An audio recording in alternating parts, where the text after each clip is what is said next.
What's up, everybody? This is DNN the Movie Man. I'm Dan Sassola. And I'm Nate Thomas, and this is our Captain America Civil War review.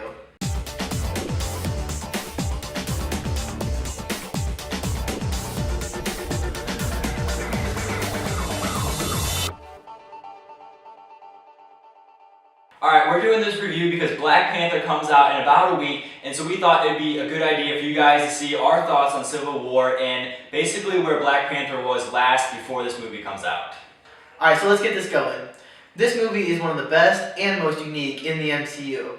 One of the reasons it is the most unique is because of its villain. The big baddie in this movie is Helmut Zemo, and he's really a unique character because he's one of those villains that isn't physically strong. He's a lot like the Joker, in which he tries to play mind games with the heroes, and ultimately that's why he's so unique and memorable. Yeah, this also makes him like one of the most, best one in the MCU because he gets the job done. Because in the end, it's not the heroes getting together and beating him. That he actually accomplishes his goal by just breaking up the team and stuff. He even admits in the movie that he's not physically strong, and people who are stronger than him have already tried beating the Avengers, so he knows that he can't. So it just adds like a deeper layer to the villain, and that's ultimately what we've been looking for in a Marvel movie, because a lot of the villains in Marvel movies don't really have that much depth to them, and it really makes it not that fun of a movie when you know they're gonna win, and it's really not that interesting of a villain. Zemo really is the main antagonist of the movie, but is not the sole purpose of it.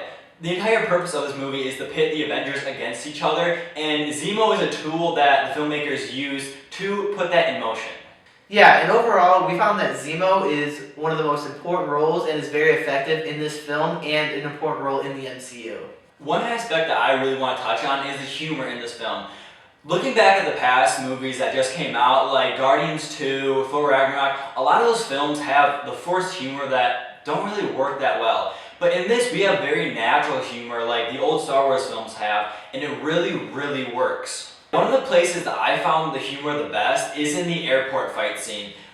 Everything that they did with Spider-Man and like all those little one-liners and the interaction between Spider-Man and Captain America saying, "Oh, where you're from? I'm from Queens. Oh, I'm from Brooklyn." That was completely great, and it's authentic and it feels real. Yeah, I thought that this scene was actually one of the best fight scenes that was in the movie, but to me, actually, the best would be the one where they're in Siberia, where it's just Iron Man, Bucky, and Captain America. Yeah, the reason why this fight in Siberia works for us so well is because this fight isn't about saving the world like all the other big fights in the Marvel movies. It's about the emotion behind it and the motives, and it's really, really powerful. And that's ultimately why these fight scenes in this movie work so well. It's about the emotions, and it's about pitting these heroes against each other that we all love. We don't want either side to win because that means the other side loses, and we don't want them to lose because we love these characters, and we have watched these characters for 10 years grow up into what they are now. Yeah, we have seen these relationships grow over these 10 years, and it's cool to see the relationships break or even alter in this movie. Yeah, one of the relationships that we feel grew the most was between Captain and Bucky. Yeah, we see the relationship start in Captain America, the first Avenger, and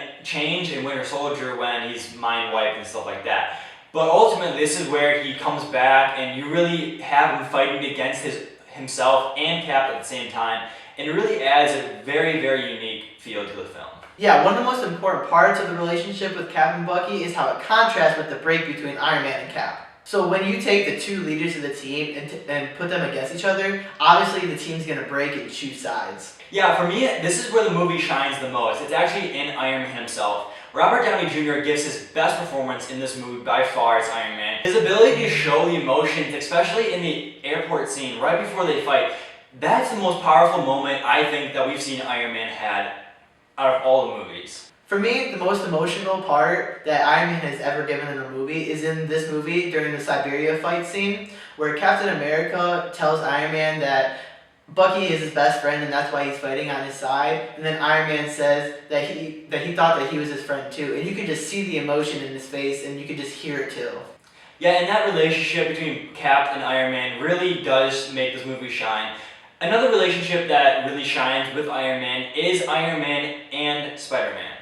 Iron Man really is a mentor to Peter Parker because Peter really has no experience at all with fighting people who are as strong or stronger than him. I think Spider-Man is a really important character to this film because the humor that he brings is like spot on. It's Spider-Man from the comics. Also, his age is the Spider-Man from the comics, and I just think that's a really nice touch that the writers did. Yeah, Spider-Man really does have that perfect sense of humor for this film, especially in the airport scene when he's fighting Bucky and Falcon at the same time. Like, it's really, really funny and very organic, and that's why kids love him so much. A less kid-friendly role in this movie is Black Panther. He's kind of more of like a Batman figure because he's out for blood. He's not afraid to kill anybody. Yeah, when we first see Chadwick Boseman as Black Panther in his suit, he's out for vengeance because Bucky is set up for killing his dad, and he really does want to go after Bucky to kill him. But by the end of the movie, T'Challa sees how vengeance has corrupted the other Avengers and puts them against each other, and that's really ultimately not how he wants to run his new kingdom. Because Black Panther is such an interesting character, it's going to be very interesting to see him in his own movie. Yeah, so overall, this movie for us was one of the best Marvel has put out, and it really leads into Black Panther, and we are both super excited to see this film.